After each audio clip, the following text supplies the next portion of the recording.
오늘도 예배에 오신 모든 분들을 주님의 이름으로 환영하고 축복합니다. 한 주간 평안하셨나요? 네, 날이 춥고 또 올겨울에는 유독 눈도 많이 내리고 또 세상은 늘 여러 소식들이 들려오고 있는데 우리에게는 하나님의 평강이 있어서 모든 것을 넉넉히 이기는 은혜를 누릴 수 있기를 소망하고 축복합니다. 오늘은 아이 사무엘이라는 제목으로 말씀을 나눕니다. 여러분도 아시다시피 사무엘은 어릴 때에 엄마 한나에 의해서 하나님의 집에 바쳐졌죠. 자기 의사에 따른 게 아니라 아무 힘도 생각도 없을 때 부모에 의해서 하나님께 드려졌어요. 젖을 떼자마자 바쳐졌다고 하는 걸 보면 아마 우리 루미 정도 나이 혹은 더 어릴 나이에 하나님의 집에 살기 시작했음을 알 수 있죠. 또한 그는 태어날 때부터 이미 하나님의 은혜로 태어난 사람입니다. 어떻게 보면 태어날 수 없었던 사람인데 엄마의 간절한 기도로 하나님께서 한나에게 아들을 주셨죠. 한나의 간절한 기도가 아니었다면 사무엘은 태어났을까요? 하나님의 뜻이 계셨다면 태어나게 하셨겠지만 성경을 보면 사무엘은 오직 한나의 기도에 대한 응답으로 주셨던 아들입니다. 그리고 한나는 기도에서 받은 응답의 아들인 그 사무엘을 다시 하나님께 돌려드림으로 사무엘이 내 아들이 아니라 하나님의 아들, 하나님의 소유라는 것을 일찍이 드러내기도 했습니다. 이런 사실들을 미루어 보자면 원래부터 사무엘은 한나 가정의 소유물이 아니라 하나님의 소유, 하나님의 사람으로 태어났고 어릴 때부터 하나님 뜻 안에서 하나님의 사람으로 살며 하나님을 섬기게 된 것이죠. 오늘 우리도 마찬가지죠. 우리 생명은 하나님의 것이고 모든 생명은 다 하나님의 소유가 맞죠. 나도 내가 사랑하는 사람들도 하나님의 소유라는 것을 잊지 않고 살아가는 복된 삶이 되기를 바랍니다. 그런데 하나님의 선택과 부르심 안에 살아가는 사무엘의 환경은 어땠을까요? 저는 어릴 때부터 교회에 살았기 때문에 이 사무엘에게 주어진 환경이 예전부터 저에게는 무척 공감이 많이 되었습니다. 그 후에 사역 현장에 있으면서도 그리 다르지 않았던 것을 생각합니다. 사무엘은 아기 때부터 부모님과 함께 살지 못했죠. 부모의 돌봄을 받지 못했습니다. 엘리 제사장이라는 큰 어른 밑에 살지만 그 밑에 또 다른 제사장들의 악한 모습을 견뎌야 했습니다. 그리고 그 악한 모습을 은근슬쩍 눈감아주며 자신의 기득권을 유지하고 있는 큰 어른 엘리 제사장의 모습도 감당해야만 했습니다. 엘리에게는 두 아들이 있었죠. 홈니와 비느하스. 그들은 제사장의 아들로 태어나서 자동적으로 제사장이 되었습니다. 그러나 그들은 타이틀은 제사장이고 하나님을 섬겼지만 하나님을 속으로는 우습게 여기는 망령된 자들이었죠. 그들이 한 행동이 무엇입니까? 백성들이 제사를 드리려 오면 아직 제사가 다 드려지기도 전에 냄비나 솥에 갈고리를 찔러 넣어서 걸리는 것은 자기 것으로 가져갔죠. 또 제사를 드릴 때 기름을 태워서 향을 하나님께 올려드려서 향기로운 제물이 되게 해야 되는데 기름을 태우기 전에 날 것 그대로 생고기를 내놓으라고 하나님이 삶은 고기를 원치 않고 구운 고기를 원하신다라고 사환을 보내 고기를 강탈했습니다. 여러분 예나 지금이나 소고기 구이가 참 맛있잖아요. 어떤 사람은 물에 빠진 고기는 안 먹는다고 하더라고요. 찌개에 들어간 고기보다 구운 고기가 더 맛있다라고 하는데 이것을 홈리와 비느하스가 잘 알았던 것 같아요. 쉽게 말하면 고기 맛을 봐버린 거예요. 세상 좋은 맛을 봤어요. 그리고 그 세상 좋은 맛을 위해서 태어날 때부터 주어진 고귀한 직분, 제사장직을 쉽게 여기고 하나님을 두려워하지 않았습니다. 제사장직은 그들에게 그냥 돈벌이 수단, 한 조각 떡을 구하는 수단으로 전락한 것이지요. 그런데 문제는 아무도 뭐라 할 사람이 없는 거예요. 지금 이 시대는 사사시대잖아요. 사사시대 특성은 무엇입니까? 사람이 자기 소견에 옳은 대로 행하는 자기중심적인 세상이죠. 그러니 제사는 진정성보다는 형식에 그쳐 있었을 것입니다. 이스라엘 백성들은 하나님의 백성, 선민이라는 타이틀을 가지고 있잖아요. 그러니까 제사는 드려야 됩니다. 그런데 하나님을 두려워하는 마음은 없어요. 존중하지도 않아요. 모든 사람이 거의 대부분 그렇게 살던 시대예요. 그런데 형식은 여전히 존재합니다. 마음으로 하나님을 존중하지는 않으면서도 명색이 하나님 나라 백성으로 가나안 땅에 살고 있으니 제사는 드려야 되고 그 제사 드리는 일은 엘리 제사장과 그 아들들 앞에서 해야 되잖아요. 그러니 제사장들에게 함부로 할 수는 없습니다. 결국 백성들도 하나님을 섬기지 않고 제사장들도 하나님을 섬기지는 않는, 그러나 문의와 형식은 아주 잘 남아있는 껍데기 신앙이 그 성소를 채우고 있었던 것입니다. 오늘 이 시대와 얼마나 비슷합니까? 진짜 신앙은 없이 겉으로만 교회에 다니는 사람도 많이 있고, 진짜 하나님을 섬기는 종이 아니면서도 직장인처럼 교회에서 사역하는 사람도 많이 있지요. 그때 그 모든 상황을 바꿔내야 될 사람은 누구일까요? 그나마 가장 권한이 있는 엘리 제사장입니다. 리더의 의지와 결단이 매우 중요하죠. 그러나 엘리 역시 이미 나이가 많고 늙었다고 하죠.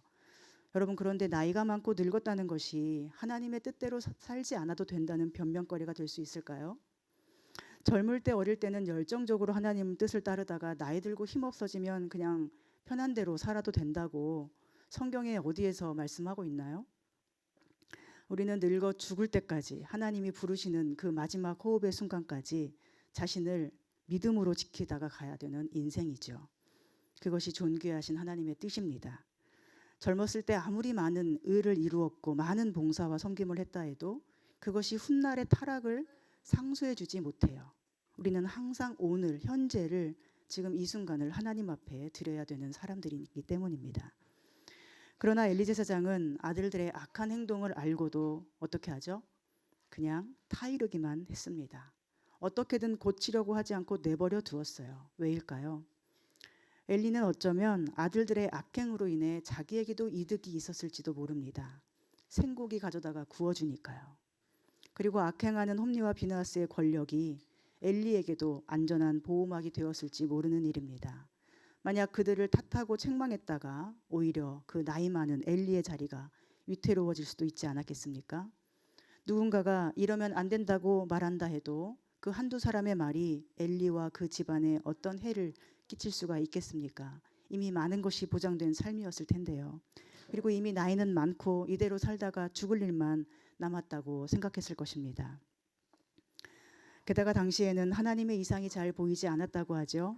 이것은 무슨 뜻일까요? 1절에 보면 여호와의 말씀이 희귀하여 이상이 흔히 보이지 않았다고 합니다. 경제학적으로 보면 희소성의 원리와 같은 거예요. 여러분, 물건이 구하기 힘들면 가치가 높아지죠. 말씀이 너무나 희소해서 사실은 말씀은 너무너무 귀한 것이 되었다는 건데, 문제는 그것을 구하는 사람이 있어야, 즉 수요가 많아야 희소성의 원리가 통하죠. 아무도 그것을 귀하게 여기지 않고 구하지도 않는다면, 즉 수요가 없다면 희소해서 가치가 높아지는 게 아니라 아무것도 아닌 것이 돼버리는 것입니다. 따라서 이 말씀의 뜻은 하나님 말씀이 아무나 쉽게 구할 수 없는 귀중한 보석과 같다는 뜻이지만, 눈에 보기에는 이 세상이 하나님의 세상이 아니었고 하나님의 말씀도 아무것도 아닌 것처럼 보였다는 뜻입니다. 엘리가 보기에도 이 세상은 하나님의 세상이 아니었어요.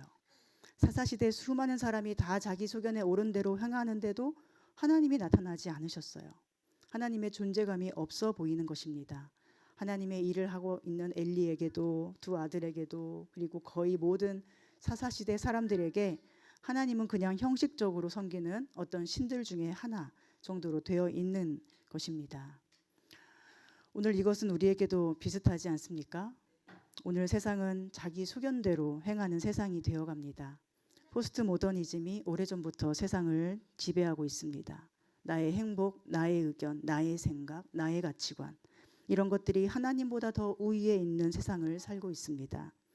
한 번뿐인 소중한 인생, 내가 행복하면 그만이고 내가 불행하면 다 필요 없는 그런 세상을 우리가 살고 있어요. 이게 포스트 모더니즘이죠. 각자 개인이 다 옳습니다. 그런데 여러분, 실제로는 다 옳은 세상일까요? 자기 소견에 옳은 대로 행하는 세상이란 결국은 힘센 사람이 옳은 세상이 아닙니까? 너도 옳고 나도 옳은 세상에서 둘 중에 의견이 부딪히면 어떻게 됩니까? 누가 옳은 사람이 됩니까? 힘센 사람이 옳게 되지요. 그것이 어떤 힘이든 간에, 그 힘이 사랑을 받는 사람의 힘이든 돈을 가진 사람의 힘이든 권력과 영향력의 힘이든 어떤 인기의 힘이든 그 힘의 근거가 무엇이든지 힘센 사람이 더 옳다 여겨지는 것이 포스트 모더니즘의 결과입니다. 그러니 결국 무법한 세상이 되어가는 것이죠. 이 사사시대도 그랬습니다. 정의도 없고 윤리도 없고 힘센 사람들이 결탁을 하면 모든 것을 다 바꿀 수도 있고 무너뜨릴 수도 있는 그 세상을 지금 엘리도 사무엘도 살고 있었던 것입니다. 그리고 1절 말씀처럼 하나님은 온데간데 없는 분처럼 느껴져요.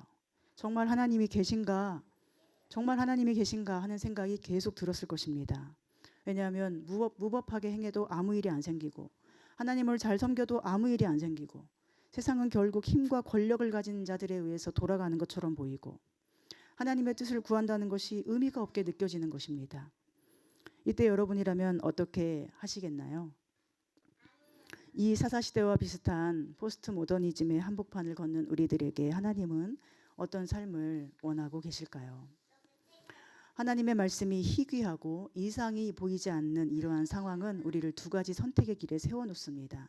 하나는 희귀해서 아예 없는 것 취급을 하고 하나님의 살아계심을 부정하는 것. 또 하나는 희귀한 그 말씀이 주어질 때 매우 귀중히 여기며 한 말씀이라도 주실 때 그 말씀을 따르려고 안간힘을 쓰고 하나님을 가장 존귀한 분으로 여기며 그분께 이끌리는 삶을 겸손히 기뻐하며 따르는 길입니다. 오늘 여러분에게 하나님 말씀은 어떤 의미를 가지고 있습니까? 유튜브만 켜보면 수많은 말씀들이 우리 눈앞에 우리 귀에 펼쳐지는 세상이 되었습니다. 너무너무 많아요. 홍수 같아요. 그래서 더 귀하게 여기지 않는 것 같기도 합니다. 그러나 하나님이 오늘 내게 주시는 말씀은 흔한 것이 아니죠. 모든 사람들에게 다 열려있는 듯한 말씀이지만 하나님이 오늘 내게 그리 말씀하셨다. 오늘 내게 하나님이 이것을 보여주셨다. 이런 것은 그 말씀과 이상을 귀중히 여기는 사람이 아니고서는 그리 쉽게 보이지도 않고 들리지도 않는 것입니다. 오늘 여러분은 어떠신가요? 우리는 어떻게 살아야 할까요? 엘리처럼 눈이 어두워서 2절에 말씀하죠. 엘리의 눈이 점점 어두워가서 잘 볼 수 없었다. 그리고 그는 자기 처소에 가서 누웠다고 합니다. 눈이 어두워서 이상도 볼 수 없고 이제 몸에 힘도 빠졌고 남은 인생 이대로 아무 일 없이 살다가 자기 쉴 자리나 찾아다니면서 결국 하나님의 뜻이 아닌 자기 소견에 옳은 대로 행하는 백성들과 다를 바가 없는 삶을 살아야 하겠습니까? 아니면 3절에 있는 사무엘처럼 나이는 어리지만 세상은 악하지만 환경은 암울하고 온통 타락한 인생들밖에 안 보이고 하나님은 아무 존재감이 없어 보일지라도 여전히 하나님 계신 곳에 머물며 하나님 곁에서 쉴 곳을 찾아야 하겠습니까? 3절에 이렇게 말씀하죠. 하나님의 등불은 아직 꺼지지 아니하였으며 사무엘은 하나님의 궤에 있는 여호와의 전 안에 누웠더니. 무슨 뜻인가요? 사무엘은 하나님 곁에 있었다는 것입니다. 현실적으로 세상에서 자기 생활에서 아무 존재감이 없어 보이는 하나님이셨지만 사무엘에게는 하나님 곁에 있는 것이 할 수 있는 전부였어요. 그 인생의 전부였어요. 사무엘의 인생의 전부가 하나님이셨습니다. 아기 때부터 지금 아이가 된 이 순간까지 아마도 10년 정도를 사무엘은 그렇게 하나님만이 전부인 삶을 살았던 것 같습니다. 엘리가 하라는 대로 하면서 홈리와 비느하스가 시키는 대로 하면서 그들이 귀찮아서 하기 싫어하는 성소의 모든 자질구레한 일들을 도맡아 하면서 이 일은 하나님을 위한 일이야. 이 일이 내게 주어진 하나님의 일이야. 이렇게 살았을 것입니다. 3절에 볼까요? 등불이 꺼지지 않았다라고 하는 것은 깊은 밤이나 새벽을 의미합니다. 저녁부터 해 뜨기 전까지 성소의 불을 켜두어야 되는데 그 불이 이제 꺼진다는 것은 이른 새벽이나 아침이 됐음을 의미하고 아직 꺼지지 않았다. 이것은 이제 곧 새벽이 될 시각이라는 것입니다. 그런데 그 불 꺼뜨리면 안 되는 일이 얼마나 귀찮은 일이었겠어요. 나이 많은 높은 엘리 제사장은 안 하죠. 홈리와 비느하스 안 하죠. 가장 어리고 힘없고 아무도 보호해주지 않는 사무엘이 그 일을 맡아서 하고 있는 거예요. 그러니 따로 무슨 계획을 세우며 살겠습니까? 무슨 자신만의 꿈을 따로 품겠습니까? 그리고 사무엘은 어릴 때부터 하나님께 이미 바쳐진 존재이기 때문에 사실은 이미 세상에 대하여 죽은 사람입니다. 하나님께만 대하여 살아있는 사람이에요. 사무엘만 그렇습니까? 오늘 여러분은 세상에 살아있고 하나님께 죽어 있습니까?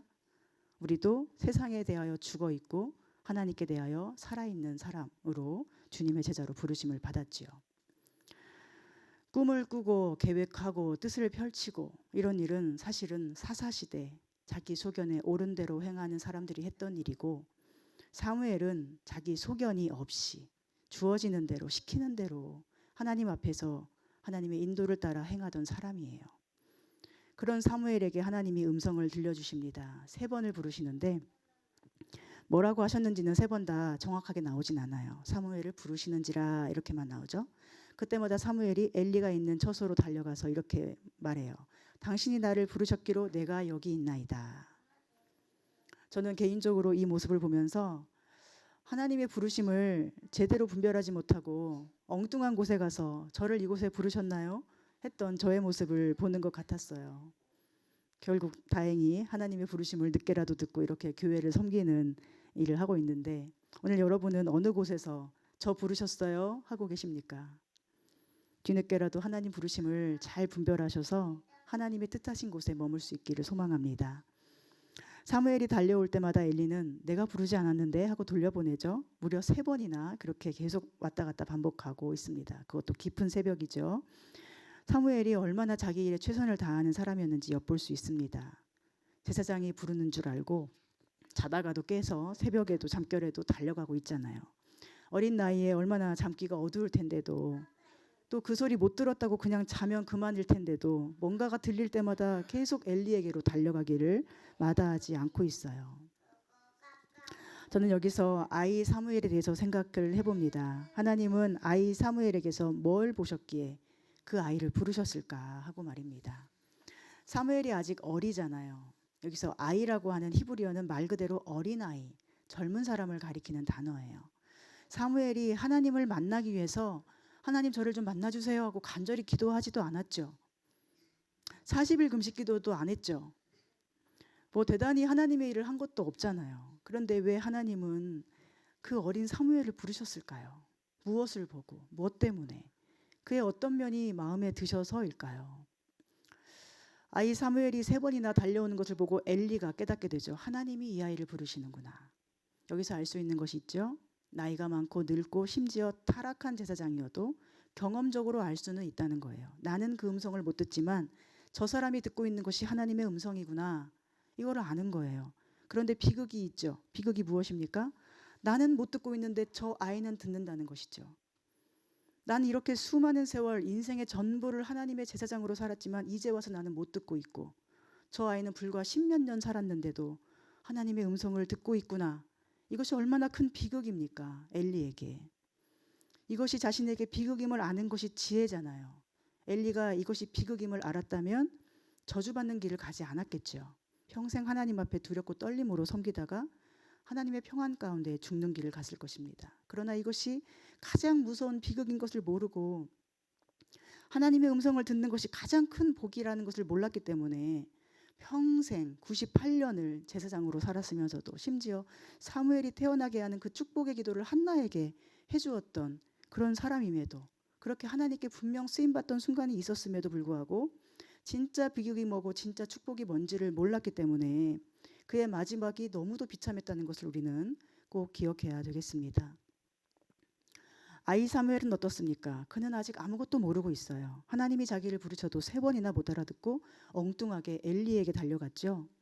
사무엘은 경험도 부족하고 지식도 부족하고 또 그에게는 의지할 것이 아무것도 없고 부모의 집에서도 이미 떠난 사람이고 그의 집은 오직 하나님의 집 이곳뿐이고 오직 하나님 한 분 바라보고 살아야 되는 삶이 되었습니다. 그런데 도대체 무엇이 사무엘로 하여금 하나님의 음성을 들을 수 있게 했는가? 이것이 오늘 우리에게 진짜 중요한 질문이 되는 것이죠. 우리는 자꾸만 우리의 어떤 행동 때문에 하나님이 어떤 일을 행하신다고 생각을 하게 돼요. 그래서 자꾸만 그 조건이 뭔가를 찾아 헤맵니다. 사무엘이 뭘 했기 때문에 하나님이 부르셨다라고 하면 우리도 그렇게 하면 하나님이 나를 부르시겠지라고 생각을 하는 거예요. 단순하게. 그러나 본문에서 사무엘이 어땠기 때문에 그를 부르셨다 할 만한 모습이 나오나요? 뭐 성경을 몇 독 했기 때문에, 아니면 성소에서 불 안 꺼뜨리려고 매일 열심히 교회에서 잠을 자서 이렇게 나오나요?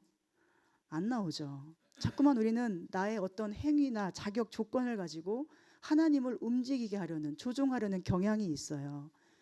그런데 이것이 신약에서는 바리새인들의 모습이기도 하죠. 율법 몇 조항을 지켰네 안 지켰네, 그것으로 내 할 일을 다 했네, 이렇게 하고 싶은 거예요. 하나님이 사무엘을 찾아오시고 부르신 것은 사무엘의 어떤 행위 때문이 아니에요. 그리고 이 말의 뜻은 그럼 우리 할 일은 아무것도 없고 하나님이 아무나 마음대로 찾아가실 테니까 아무렇게나 살아도 된다라는 뜻도 아니죠. 우리가 사람 관계에서도 어떤가요? 내가 저 사람의 사랑을 받기 위해서 이것저것을 열심히 하면 사랑을 그 사람이 해줍니까? 가만 보니까 저 두 사람이 A와 B가 서로 사랑하는 것 같은데 A가 B에게 이렇게 해주니까 사랑하는 것 같아요. 그러면 내가 그 A처럼 B에게 똑같이 해주면 그 B가 저를 사랑하느냐는 거죠. 아니죠. 아니잖아요. 사랑은 사랑을 하는 사람의 마음에 달려 있어요. 그냥 어떤 이유로 좋은 것이지 뭘 했기 때문에 그것만 해내면 갑자기 좋아지는 게 아니잖아요. 그런 기계적인 사랑이 세상에 어디 있습니까? 그래서 누군가의 마음을 얻는다는 것은 세상에서 가장 힘든 일이죠. 내가 무엇을 아무리 많이 해도 그 마음을 자동적으로 얻을 수는 없으니까요. 하나님의 마음을 우리가 아무리 얻고 싶어도 나의 그 노력 때문에 하나님이 나를 사랑해야 된다는 것은 아니지 않습니까? 그래서 하나님 사랑을 받는다는 것은 무척 어려운 일이면서 동시에 이 세상에서 가장 귀중한 일이 되는 것입니다. 이것을 아는 것이 지혜이고요. 이걸 모르고 계속 뭔가를 하거나 뭔가를 금지해서 사랑을 얻을 수 있다고 확신한 것이 바리새인들의 가장 어리석은 실수였어요. 사무엘이 무엇을 잘해서가 아니라 하나님이 웬일인지 그를 찾아오셨죠. 그 어린 사무엘을 찾아오셨어요. 생각해 보세요. 세상을 만드신 엄청나고 위대하신 창조주 하나님이 작고 작은 아무 힘도 없는 사무엘을 찾아오세요. 이 세상의 가치로는 말이 안 되지 않습니까? 세상의 가치로 본다면 그나마 나이도 제일 많고 경험도 많은 엘리에게 찾아오셔야 되잖아요. 경험 많고 지식 많고 연륜이 많은 그 사람을 찾아오셔야만 그것이 정의로워 보이잖아요. 여러분도 그걸 정의롭다고 생각하지 않으시겠어요? 마땅하다 이렇게 생각하시겠죠. 그런데 하나님이 아무것도 없는 사무엘, 어린 사무엘을 말 상대로 여기시면서 찾아와 주셨다는 것. 이것이 얼마나 큰 은혜인가 하는 것이죠. 그 어린 아이에게 높고 위대하신 하나님이 하나님의 비밀을 가르쳐 주셨어요. 엄청난 일 아닙니까? 그런데 어떻게 그럴 수 있었을까? 이것이 신비인 것입니다. 만약 제가 저의 비밀스러운 계획이 있는데 누구에게 말하고 싶을까요? 사실은 나이든 뭐든 상관이 없어요. 뭐를 많이 한 사람이 중요하지 않죠. 어떤 사람인지를 보고 제가 말을 꺼낼 거예요.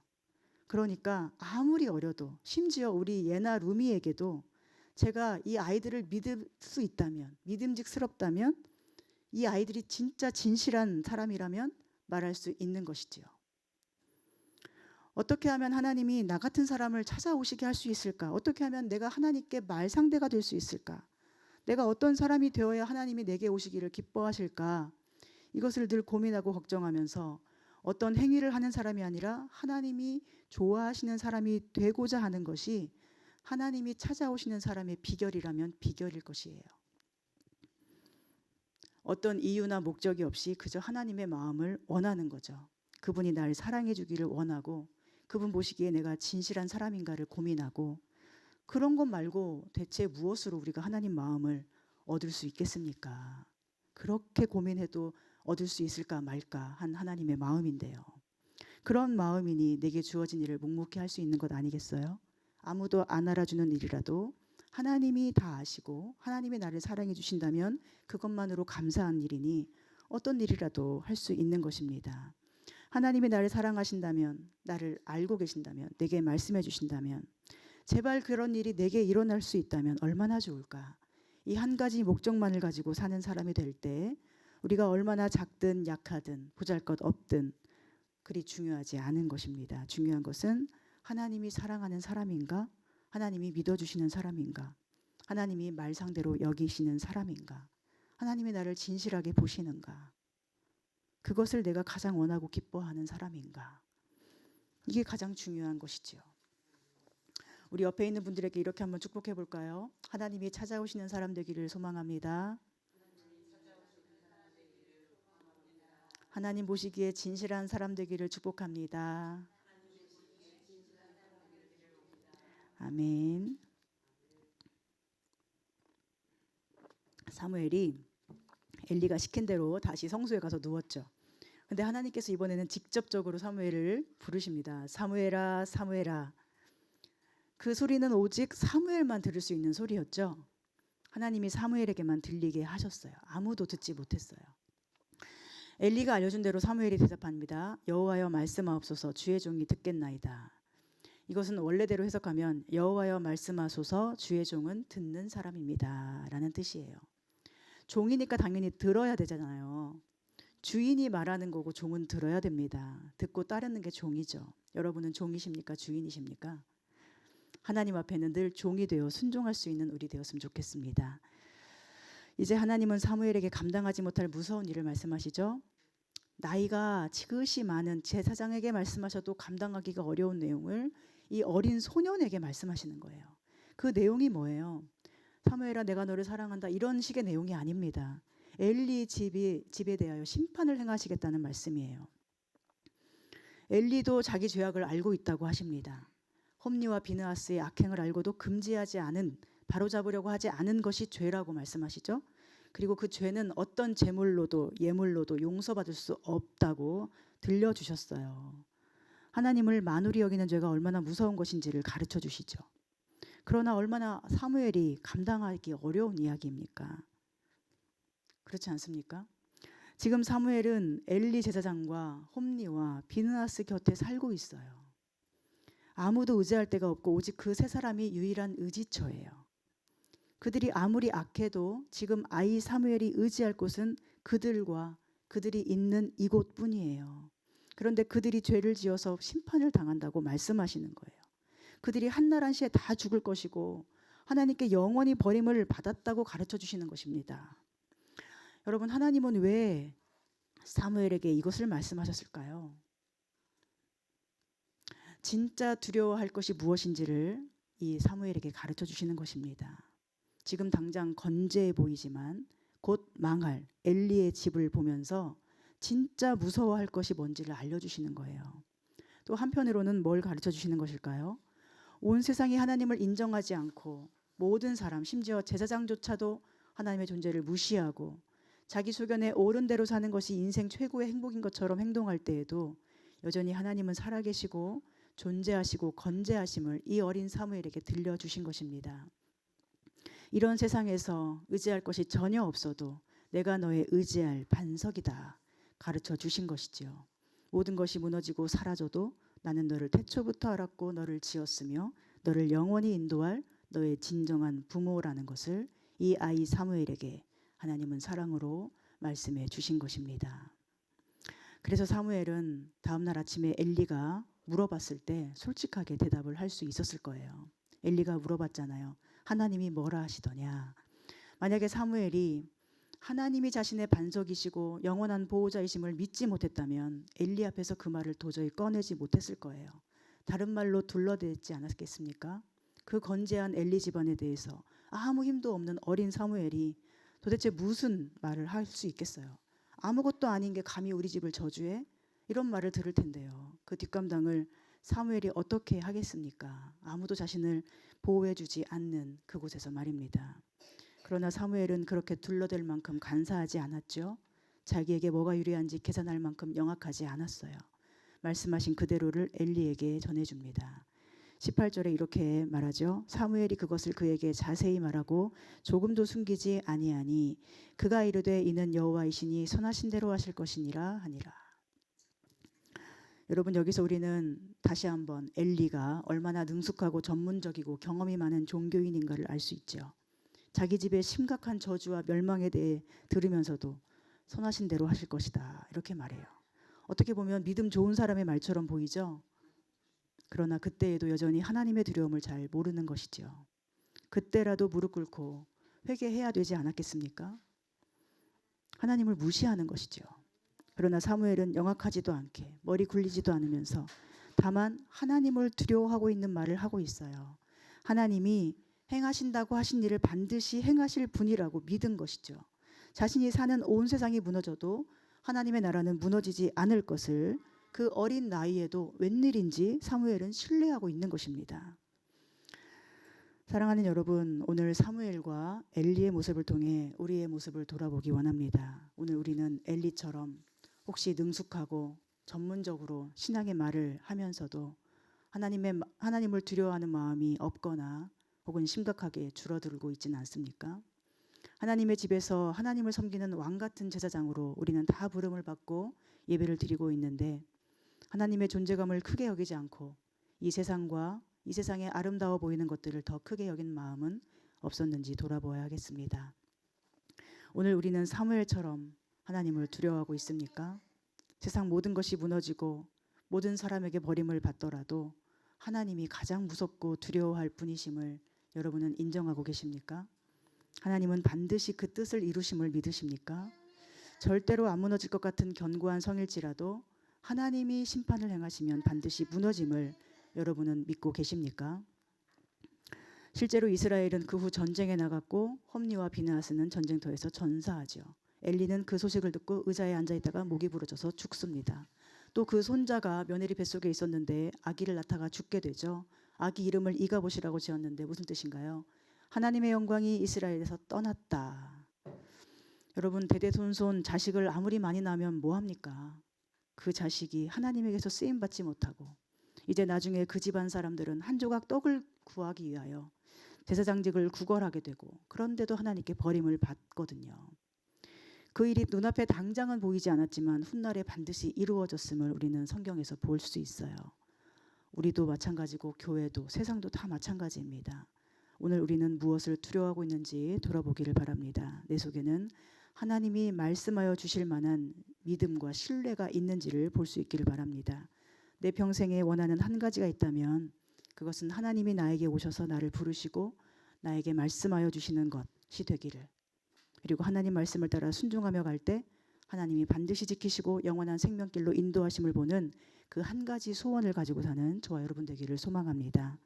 그리고 오늘 내가 비록 아이 같고 가진 것이 적고 할 수 있는 것이 없어 보여도 그 자리에서 하나님과 함께하고 하나님과 함께하기를 가장 기뻐한다면 그런 내게 하나님은 말씀하시고 지금 이 순간에도 나를 바라보시고 기뻐하신다는 것을 오늘 아이 사무엘을 통하여 꼭 기억하기를 소망하고 축복합니다. 말씀을 준비하며 저는 우리 교회가 꼭 아이 사무엘처럼 느껴졌습니다. 세상의 눈으로는 아직 존재감도 없고 꼭 세워져 있어야 되나 싶기도 한 연약한 교회잖아요. 아기를 키울 때도 사실은 갓난아기일 때 가장 힘들지 않으십니까? 웬만한 사랑이 아니고서는 아기를 키워낼 수 없지요. 그래서 육아를 하느니 직장에 가겠다고 하고 육아하느니 군대 가겠다고 하지 않습니까? 그 정도로 아기를 키우는 게 힘들고 이것은 작은 개척교회도 마찬가지인 것 같아요. 주중에 어떤 분과 통화를 하게 됐는데 저에게 이렇게 말씀하셨어요. 요즘 큰 교회들은 개척교회가 없어지기를 바라는 것 같다고. 자라나는 생명체는 돈도 많이 들고 하니까 사라지기를 바라고 큰 교회의 물질과 큰 교회의 사람들이 더 넘치기를 바라고 있는 것 같다는 것입니다. 설마 그러겠어라고 생각되지만 부정할 수 없는 현실임을 느낍니다. 그래서 존재하는 것 자체가 저에게는 늘 전투인 것 같아요. 그러나 그분이 마지막에 이런 말씀을 하셨어요. 그러나 나는 개척교회가 있어서 좋다고. 저를 위해서 기도해 주시고 그 말씀이 참 힘이 됨을 느꼈습니다. 아기처럼 연약하여 돈과 시간과 노력이 많이 드는 개척교회에는 아마도 형식적으로 종교 생활을 하는 사람은 안 올 거예요. 또한 저도 형식적인 예배를 위해서 존재하고 싶지 않습니다. 세상에서 단지 떡 한 그릇, 한 그릇 떡 조각을 위해서 종교인 노릇이나 하는 그런 목사로 살고 싶진 않아요. 다만 아이 사무엘처럼 연약한 목사인 저를 하나님이 돌보심을 알고 싶고 이 작은 교회를 하나님이 사랑하고 계심을 알고 싶을 뿐입니다. 더 나아가 하나님이 음성을 들려주시고 말 상대를 하실 만큼 존중해 주시는 그 큰 은총을 저도 누리기를 원해요. 가진 것 많은 교회들이 가진 것으로 만족하며 안심할 때 그런 걸 부러워하지 않고 다만 하나님께 기억되고 하나님께서 사랑하시는 교회가 되는 것이 저의 소망입니다. 그리고 이 길의 끝에 하나님의 참된 심판과 긍휼이 있음을 알고 싶습니다. 또한 이 길에 함께하는 귀한 성도님들과 함께 그 모든 것을 함께 보고 싶은 소망이 제 안에 있습니다. 그러나 그 길은 결코 쉽지 않습니다. 엘리와 홈리와 비느하스가 다 죽었을 때 사무엘에게 남은 것은 오직 누구였습니까? 하나님만이 그에게 길을 가르쳐 주셨지요. 하나님만이 그에게 말씀하여 바르게 행하게 하셨습니다. 자기 소견에 옳은 대로 행하는 백성들을 하나님께로 이끌어 바른 길로 가게 할 분도 오직 하나님이셨지요. 그리고 사무엘은 그 일을 아주 멋지게 잘 해냈습니다. 그가 똑똑한 사람이어서가 아니라 그가 의지한 분이 오직 하나님이셨기 때문이에요. 저는 우리 교회가 아이 사무엘과 같은 교회이기를 소망합니다. 아직 가진 것이 없고 자랑할 어떤 세력도 없고 둘러싸 보호해줄 어떤 좋은 자리도 없어도 하나님이 보시기에 믿음직스럽고 마음을 이야기할 수 있고 그 길을 능히 지켜주실, 그리고 결국 하나님의 영광을 드러내실 참된 교회 되기를 소망합니다. 그러니 우리 교회와 우리 모두가 각자의 자기 소견에 옳은 대로 행하지 않고 하나님의 뜻 앞에 겸손하게 자기 뜻을 내려놓고 하나님 보시기에 진실한 교회와 성도가 되도록 계속해서 함께 기도해 주시기를 부탁드립니다. 여러분, 사실 우리의 오름이란 주님의 십자가뿐 아닙니까? 하나님이 기뻐하실 만한 우리의 모습, 사실은 오직 십자가 앞에서 우리 영혼이 날마다 정결해지는 것 아니겠습니까? 십자가 앞에 비추어 보면 우리 영혼이 얼마나 더러운지가 보이고 도무지 내 힘과 노력으로는 하나님께 기쁨이 될 수 없다는 사실을 깨닫게 됩니다. 십자가의 은혜가 아니면 무슨 노력을 한다 해도 우리가 하나님께 기쁨이 되겠습니까? 또한 작다고 존재감 없다고 무시당하는 세상에서 억울한 감정, 슬픔의 감정이 찾아올 때 그 모든 것을 주를 위해서 참을 수 있게 하는 능력, 오직 십자가의 은혜뿐이지요. 예수님이 십자가에서 모든 것을 완성하지 않으셨다면 오늘 우리가 받는 고난과 억울함이 다 무슨 소용이 있겠습니까? 십자가의 은혜만이 우리를 하나님의 사람, 하나님의 기쁨, 하나님의 영광이 되게 하는 능력인 줄 믿습니다. 그러니 날마다 십자가 앞에 자신을 더 비추어 보시고 그 십자가 그늘 아래 피하여 하나님의 은총을 누리는 저와 여러분 되기를 소망합니다. 하나님의 음성을 들을 수 있도록 점점 더 귀가 열리시기를 바라고, 우리 눈이 세상 만족이나 세상 안정감에 둘러싸여서 어두워지지 않고 하나님의 뜻과 그리스도의 십자가 앞에서 점점 더 맑은 영혼이 되어가기를 소망합니다. 그런 맑은 눈과 귀를 가진 맑은 영혼으로 아이 사무엘처럼 세상에 하나님의 영광을 나타내는 교회와 성도가 되기를 주님의 이름으로 간절히 소망하며 축복합니다. 기도하겠습니다. 하나님, 오늘 아이 사무엘을 통하여 우리의 믿음과 마음을 점검하게 됩니다. 세상이 다 무너져도 하나님 나라는 영원하다는 것을 아이 사무엘에게 들려주시는 우리 하나님의 사랑을 생각하게 됩니다. 주님, 우리가 아이와 같고 할 줄 아는 것이 너무 적어도 그 비천한 자리에서도 하나님을 사랑하게 해주시옵소서. 나이가 들수록 경험 많고 능숙하여 하나님을 하찮게 여기는 엘리 같은 삶이 되지 않게 도와주시고, 나이가 어려도 그리고 나이가 아무리 많아져도 그 모든 인생의 순간에 하나님을 가장 두려워하고 경외할 줄 알아서 영원토록 다스리시는 하나님의 사랑의 품을 누리며 사는 저희들이 되게 하여 주시옵소서. 예수님의 이름으로 기도합니다. 아멘.